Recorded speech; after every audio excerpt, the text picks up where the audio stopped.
ஏமா அட்டவலி அப்பா பக்கத்து ஊர் வரைக்கும் ஒரு பஞ்சாயத்து வேலையா போறமா, வீட்டை பத்திரமா பாத்துக்க, அம்மாக்கு குடும்பம் வேலை செய்ய சரியா? சரி டாடியனா, எனக்கு நீ வரும்போது பிரியாணி அப்புறம் பட்டர்ஸ்காட்ச் ஐஸ்கிரீம் ஆயிட்டு வர டாடியனா, ஃபேமிலி பேக் சரியா? ஆத்தாடி என்ன டீ, என்ன ஐஸ்கிரீம் வேணும்? ஏற்கனவே மூக்கு ஒளிவிட்டு கிடக்கு. இந்த லட்சணத்துல உனக்கு ஐஸ்கிரீம் கேக்குதோ? மரியாதை உள்ள ஓடி சரி போட்டு மூஞ்சி அடிச்சுவேன். இது பரிமளம் அப்படில ஆசையா தானே கேக்கு, எதுக்கு இப்படி அடிக்க? ஆமா பிள்ளை ஆசையா கேக்குதுன்னு சொல்லி சொல்லி நமக்கு நல்ல ஆஸ்பத்திரி செலவு தான் எடுத்து விட்டுட்டு இருக்கா. அது ஐஸ்கிரீம் சாப்பிடறதுக்கு பதிலு சத்தான பொருள் வச்சு வாங்கிட்டு வந்து திங்கலாம்ல. நல்ல எருவ மாடு கணக்கா வளர்ந்துட்டு ஐஸ்கிரீம் கேக்குது. ஐஸ்கிரீம் ஏமா எந்த வயசுல இருந்தாலும் ஐஸ்கிரீம் திங்கலாம் தெரியுமா? திங்குவேன். ஒரு தட்டு நெருப்பள்ளி தரீங்கயா? டாடியனா பாத்தியா, அம்மா என்ன சொல்லுதா பாத்தியா, ஒரு ஐஸ்கிரீம் கேட்டது தப்பா போச்சு, நெருப்பள்ளி தர தின்னு செத்துருன்னு சொல்லுது அம்மா. ஏடி அங்க ரெடி போய் வச்சிருக்கேன். நான் இந்த வீட்ல இருக்கிறது இந்த அம்மா கறிக்கு பிடிக்கவே இல்ல டாடியனா. பேசாம நீ இந்த அம்மாவை டைவர்ஸ் பண்ணிட்டு புது அம்மாவை கூட்டிட்டு வா.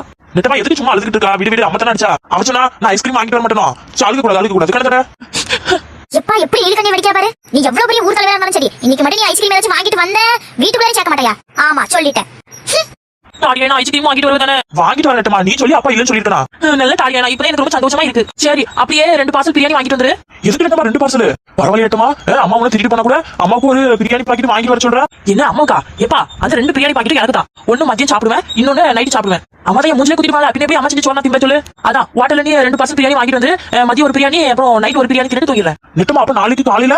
ஆமா நான் தினமும் பிரியாணி திங்கிறது அம்மா காதுல விழுந்துச்சு, அவ்வளவுதான். சாமி ஆடிடுவா. சரிம்மா நீ போய் படி. டாடியனா நான் என்னத்த போய் படிக்க, நான் தான் டிகிரி முடிச்சிட்டோம்ல டிகிரி. சரி என்னமோ போய் பண்ணு. சரி டாடியனா மறக்காம 2 பார்சல் பிரியாணி ஒரு பட்டர்ஸ்காட்ச் ஐஸ்கிரீம் ஃபேமிலி பேக் மறந்துட போற சரியா? சரி நெட்டமா வாங்கிட்டு வர ஐஸ்கிரீம் மட்டும் அம்மா கறி கண்ணில் தெரியாம திங்கணும். டாடியனா அதை பத்தி எல்லாம் நீ கவலையே படாத, அதெல்லாம் கண்ணு மூடி திறக்கிற சமயத்துல தின்னு தருவேன். சரிம்மா போ, அம்மாக்கு கூட மாட போய் ஏதாச்சும் ஒத்தாசை பண்ணு. என்ன இது துண்டுல ஏதோ பிசு பிசுன்னு ஒட்டி இருக்கு. சரி அழுத சாக்குல சளிய பூரா துண்டுல தடவி விட்டுருக்காளே. சரி இதை போட்டுட்டு நான் எப்படி இப்ப பஞ்சாயத்துக்கு போறது? சரி இதுக்கு மேல மாத்தவும் முடியாது, இந்த துணிக்கு மேட்சா இந்த ஒரு துண்டு தான் இருக்கு, அப்படியே அடிச்சு விட்டுட்டு போவோம். சொல்லுங்கம்மா என்னம்மா பஞ்சாயத்து? பஞ்சாயத்து தலைவரே, யா வீட்டுல இருக்க பொருள்ல யாருக்கு சொந்தம்? என்னம்மா இது கூறுகட்ட கேள்வியா இருக்கு? உன் வீட்டுல இருக்கிற பொருள் உனக்கு தானே சொந்தம். அப்படின்னா பஞ்சாயத்து தலைவரே, எங்க வீடு பெட்ரூம்ல ஒரு முட்டை கிடந்து பாத்துக்கிடுங்க. அப்ப அந்த முட்டை யாருக்கு சொந்தம்? ஏமா என்னம்மா கேள்வி கேட்க? உன் வீட்டுல இருந்தா எல்லாமே உனக்கு தானே சொந்தம். நல்லா அந்த தொப்பிக்காரன் காதல விழுகிற மாதிரி நல்லா சொல்லுங்க தலைவரே. ஏன் தொப்பிக்காரர் என்னையா பஞ்சாயத்து? இதுதான் பஞ்சாயத்தா? என்னையா பிரச்சனை? பொம்பளை ஆட்கள் கிட்ட எதுக்கு சண்டைக்கு நிக்கிறீரு? இங்க பாருங்க தலைவரே, எதுவா இருந்தாலும் தீர விசாரிச்சு தீர்ப்பு சொல்லுங்க. சரி உன் பக்கம் என்னப்பா சொல்லணும்? தலைவரே நான் 2 கோழி வச்சிருந்த பாத்துக்கிடுங்க. ஒரு கோழி பேரு நயன்தாரா, ஒரு கோழி பேரு திருசா. என் திருசா கோழி என்ன பண்ணுச்சு, என் வீட்டு காம்பவுண்ட் சுவரை தாவி குதிச்சு இந்த ஆண்டாள் பாட்டி இருக்காவல்ல அவங்க வீட்டுக்குள்ள பெட்ரூம் குள்ளார போய் முட்டை விட்டுட்டு அந்த முட்டையை கேட்க போனதுக்கு எங்க வீட்டுல இருக்கிறது எங்களுக்கு தான் சொந்தம்னு சொல்றாவோ. என்ன இது நியாயம் தலைவரே? நீங்களே சொல்லுங்க. ஏமா இந்த தொப்பிக்காரர் வீட்டு கோழி வந்து உன் பெட்ரூம்ல முட்டை இருக்கு, அப்ப அந்த முட்டை இவருக்கு தானே சொந்தம். தலைவரே நீங்க என்ன ஒரு பெரிய மனுஷனா நினைச்சு நான் உங்ககிட்ட வந்து தீர்ப்பு கேட்கலாம்னு வந்தா நீங்க என்ன இப்படி சொல்லுதியோ? தலைவரே நானும் ஒரு கோழி வச்சிருக்கேன், அப்ப அந்த முட்டை எங்க கோழில கூட இருக்கலாம்ல. ஏன் அவங்க வீட்டை விட்டுட்டு திருசா எங்க காம்பவுண்ட் சுவரை எகிரி குதிச்சு எங்க பெட்ரூம் குள்ளாரையே வந்து முட்டையிட போகுது? அது ஏன் கோழி கிட்ட முட்டை தான் தலைவரே. யோ உன் திருசாக்கு உன் வீட்டுல முட்டை தெரியாதா? ஏன் காம்பவுண்ட் சுவரை எகிரி குதிச்சு வந்து முட்டை இருக்கு இவங்க வீட்டுக்குள்ளார? என்ன கதை விடுதியோ? தலைவரே என் திருசா முட்டை தான் தலைவரே அது. அதான் ஏன் எப்படி சொல்லுத? அந்த முட்டை அவங்க வீட்டுக்குள்ளார இருக்கு, அப்ப அவங்க கோழி தானே இட்டு இருக்கிறதா அர்த்தம். போ உன் வீட்டுக்குள்ளார எங்காச்சும் முட்டை வச்சிருக்கோம், அதை போய் தேடி பாரு போ. தலைவரே நான் சொல்றது கொஞ்சம் கேளுங்க தலைவரே, அது என் முட்டை தான். இல்ல தொப்பிக்காரரே இது வந்து பாட்டியோட முட்டை.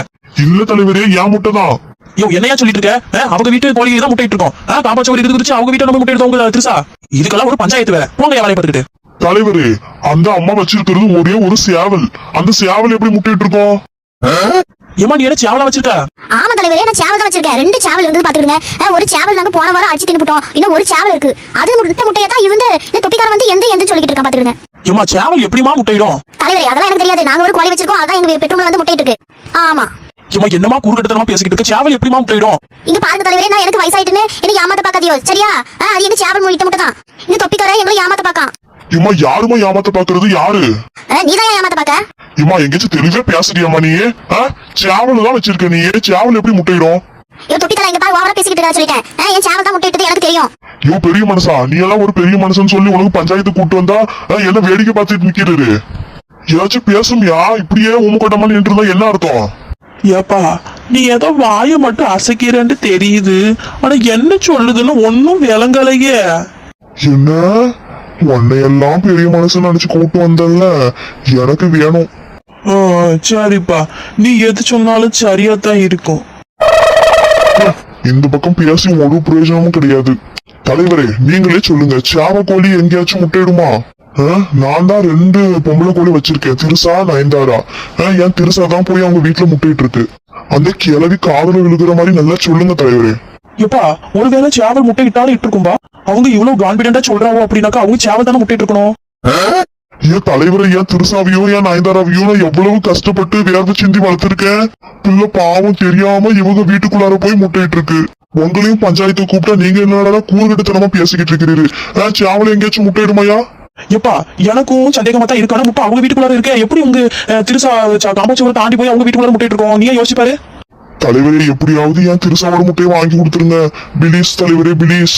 சரிப்பா சரி உன் பக்கம் ஏதோ நியாயம் இருக்க மாதிரி தான் எனக்கு படுது. இது அந்த அம்மா கிட்ட நான் பேசி பார்க்க. ஏமா சேவலி எப்பவுமே முட்டை இடாதுமா. உங்க வீட்டு பெட்ரூம்குள்ளார இருந்த முட்டை இவங்க திருசா போட்ட முட்டையா. முட்டை உங்க பெட்ரூம்குள்ளார இருந்தாலும் அது அவங்க முட்டை தானே. அவங்க கிட்ட திருப்பி கொடுத்துருங்கம்மா. பாட்டி நீ இந்த பக்கம் வா, நான் பாத்துக்கிறேன். ஏன் தலைவரே நீங்க பார்க்க என்ன பெரிய மனுஷன் மாதிரி இருக்கிறீரு. இந்த சின்ன விஷயத்துக்கு இவ்வளவு நேரம் மல்லு கட்டீரு. நானும் ரொம்ப நேரம் பாத்துக்கிட்டே தான் இருக்கேன். என்னமோ என் பாட்டி பெரிய தப்பு பண்ண மாதிரி என் பாட்டி மேலேயே பழி போடுறீங்க ரெண்டு பேரும். நான் யாருன்னு தெரியுமா? நான் எங்க இருந்து வந்திருக்கேன்னு தெரியுமா? என் ஸ்டேட்டஸ் என்னன்னு தெரியுமா? இதுமா எனக்கு அதெல்லாம் எதுவுமே தெரியாது. அது மட்டும் நான் பட்டன் போன் தான் வச்சிருக்கேன். இந்த டச் போன்லாம் எனக்கு வச்சு யூஸ் பண்ண தெரியாதுமா. ஏமா அவன் நெட்ட வலிக்கிட்ட நம்பர் இருக்கா சொல்லு, நான் வீட்டுக்கு போய் பார்க்க உன் ஸ்டேட்டஸ். சரியா? ஒரு கட்ட தலைவரே என்ன உங்களுக்கு ஸ்டேட்டஸ்னா கூட எதுவும் அர்த்தம் தெரியாதா? இது கூட தெரியாம எதுக்கு நீ ஊர் தலைவரா இருக்க? ஏய் குப்பம்மா ஏன்டி இப்படி சொல்லுது? ஊர் தலைவர் பெரிய மனுஷன், அவர்கிட்ட போய் இப்படி மரியாதை குறைவா பேசலாம் மாட்டி? ஏ கிளவி உன்னாலதான் இவ்வளவு பிரச்சனையோ? என்ன குப்பம்மான்னு கூப்பிடாத எத்தனை நாள் சொல்லிருக்கேன். என் பேர் குயின்சின்னு மாத்திட்டோம், நீ அப்படியே கூப்பிட்டு சொல்லிட்டேன். இல்ல காது கடிச்சு துப்பிடுவேன் பாத்துக்க. சரி நான் மரியாதையே சொல்றேன். இங்க பாருங்க பஞ்சாயத்து தலைவரே, எங்க வீட்டுல இருக்கிற முட்டை எங்களுக்கு தான் சொந்தம். அந்த முட்டை பொரியற வரைக்கும் பாப்போம். அந்த முட்டைக்குள்ளார இருக்கிற கோழி அவங்க திருசா மாதிரி இருக்கா இல்ல எங்க ஆண்டனி மாதிரி இருக்கான்னு பாப்போம். யார் மாதிரி இருக்கோ அவங்க கோழி குஞ்சு எடுத்துட்டு போகட்டும். சரியா? சரிம்மா இதுவும் சரியான தீர்ப்பு மாதிரி தான் தெரியுது. பாக்க பேக்கு மாதிரி இருந்தாலும் நல்ல தீர்ப்பு சொல்லிருக்கா. சரி நம்ம அதுபடியே நடப்போம். என்ன தொப்பிக்காரதே இந்த தீர்ப்பு உங்களுக்கு சரியாப்படுதா? இப்ப வாங்கினா வெறும் முட்டை மட்டும் தான் கிடைக்கும்.